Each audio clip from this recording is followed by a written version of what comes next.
Hey guys, for today's video, we're tackling a historical weapon well known to weapon aficionados, but that has received much less love in pop culture, despite its distinctive shape and intimidating reputation: the Kukri. The Kukri is a type of machete originating in Nepal. Used as both a tool and a weapon, the Kukri is most well known as the weapon of the Gurkhas, Nepalese soldiers fighting for the British Empire. The Kukri would see service as recent as World War II and beyond by soldiers from across the British Commonwealth. In fiction, the Kukri's main claim to fame is as the weapon used by Jonathan Harker to kill Dracula. Seriously, despite that detail making it into approximately zero of the film adaptations, in the book, Dracula is killed by a Kukri to the throat and a Bowie knife in his heart. Also, Kukris may appear in one of the Resident Evil movies. Anyway, for the blade of our Kukri, the overall profile is sketched out on paper with a decorative vine pattern. This shape and pattern are then traced into the CAD model. Traditionally, a Kukri would have a simple wooden handle glued around the tang. However, our Kukri will have a more complicated design, with the wooden grip flanked by a more pronounced brass handguard and butt cap. With the design complete, all the parts are printed out on the 3D printer to make the molds.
To create the mold, the first half of the blade is positioned within a wooden flask, along with a part to act as the inlet sprue, and dowels to act as the air vents.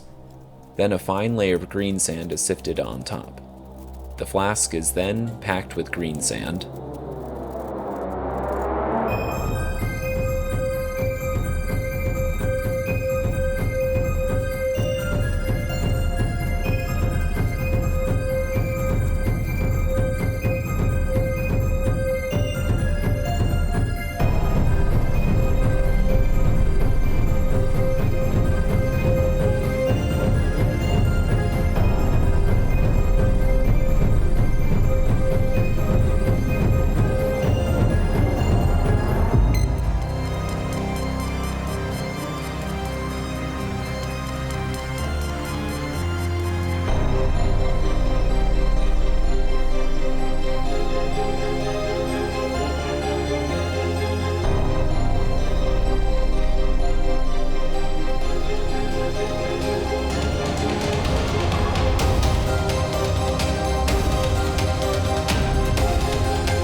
The mold is flipped, and the reverse side of the blade superglued in place. A layer of talcum powder is brushed over the surface to ensure that the two halves of the mold will separate cleanly.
The whole process is then repeated to form the mold for the handguard and butt cap of the handle.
With the molds formed, we need to separate the two halves and remove the plastic blade from the sand.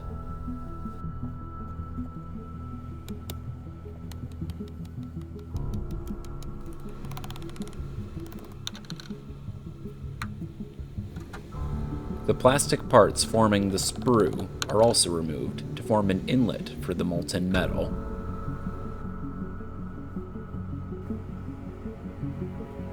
The dowels are extracted to leave the air vents clear and any excess sand cleared away.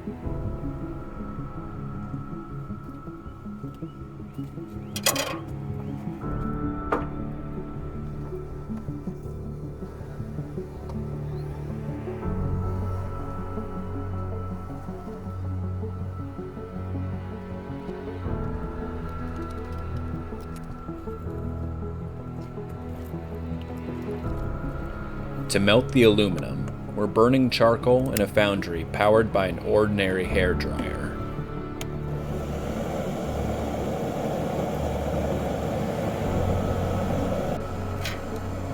Ingots of aluminum, recovered from beverage cans, are added to the crucible after preheating in the fire.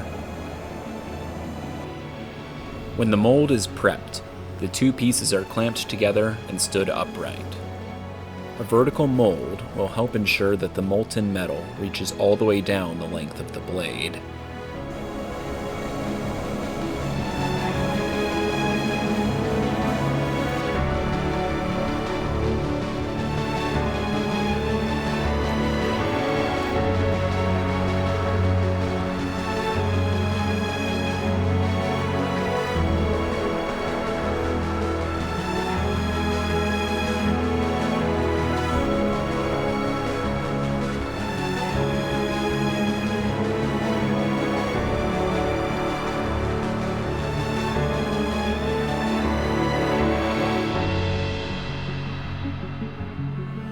With the blade complete, the mold for the handle parts is similarly prepared.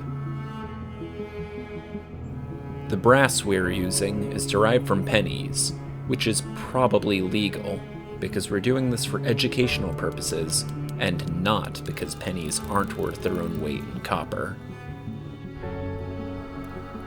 Pennies minted in 1982 or earlier are 95% copper and 5% zinc. Pennies minted after this date are zinc coated with copper, only 2.5% copper. Brass commonly consists of 66% copper and 34% zinc. This ratio can be achieved with a mix of the two pennies, using about 69% pennies from before 1982 and 31% from after. This comes out to about 11 out of every 16 pennies.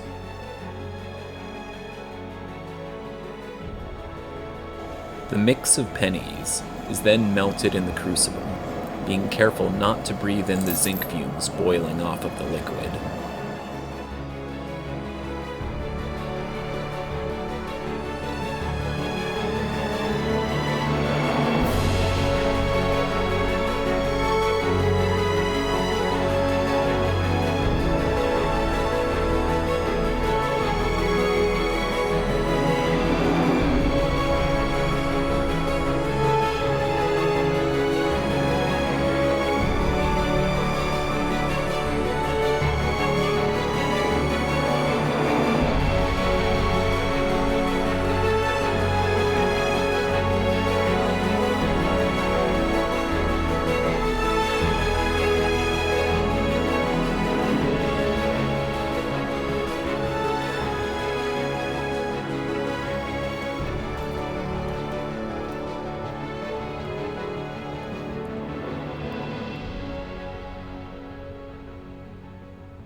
The inlet sprues and vents are removed from the blade and handle parts with an angle grinder fitted with a cutting disc.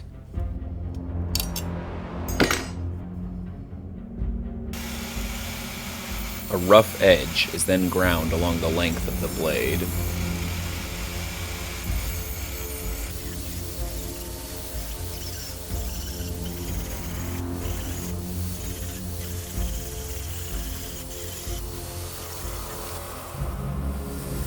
This is followed by a rough sanding with the angle grinder's flap disc to remove any surface imperfections left by the casting process.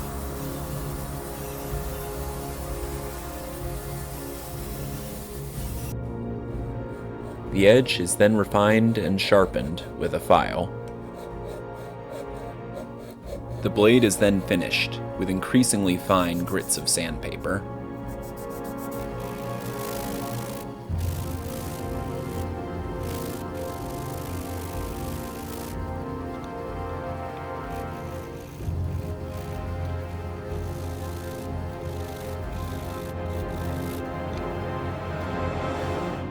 A drill is used to start the slot through the handguard, drilling it out from both sides.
While fastening the handguard to the blade, the tang broke along a hidden defect in the metal.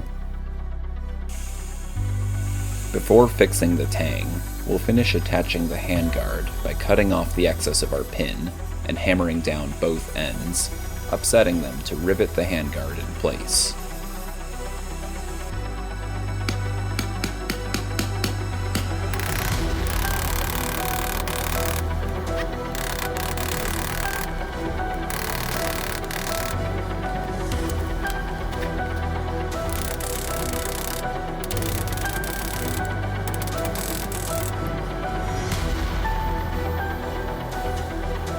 To repair the tang, we start by supergluing 2 pieces of scrap aluminum plate on either side.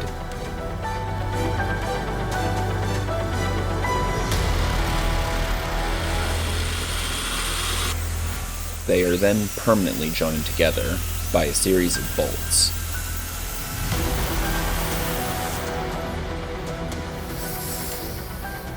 Each bolt is screwed into an undersized hole in the aluminum, creating its own threads and binding in place.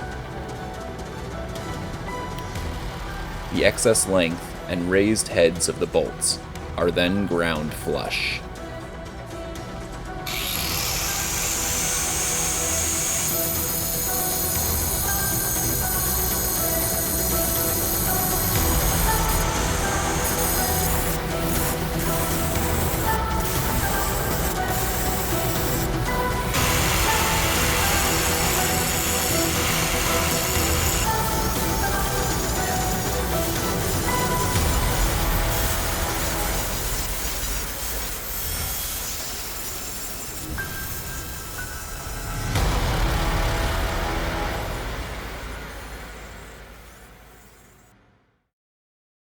Alright, and now to work on the handle for this, I'm here with my friend Mark of Mark Builds. Hello. And he's going to show me how it's done. I'm gonna try.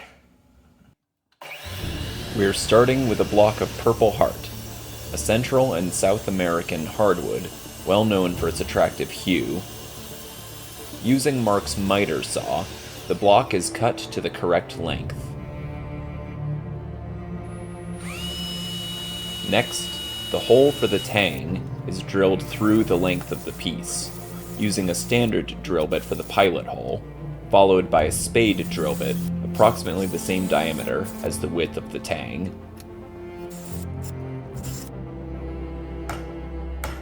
Finally, chisels are used to expand the hole from a circular profile to a square, removing material until the tang fits snugly.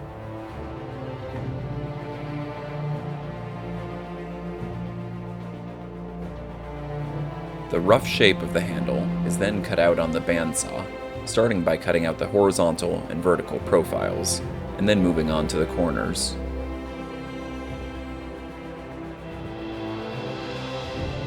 The shape is then refined on the belt sander until it fits smoothly in the hand and lies flush with the edge of the handguard.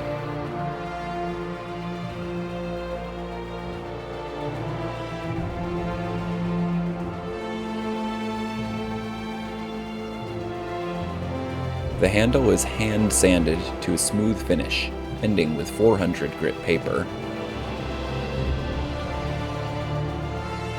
Finally, the wood is sealed with several layers of tung oil, spaced several days apart to give the coating time to cure.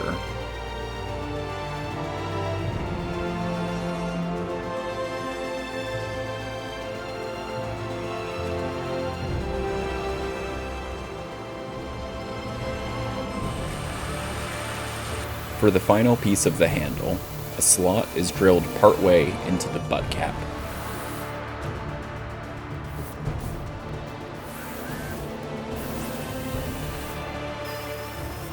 This slot is then widened with a Dremel until it fits over the end of the tang.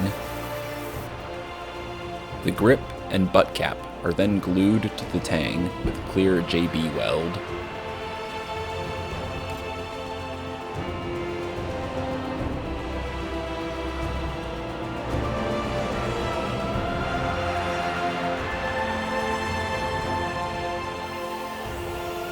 Finally, The butt cap is riveted to the tang as the handguard was.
If you enjoyed this video, please like and subscribe.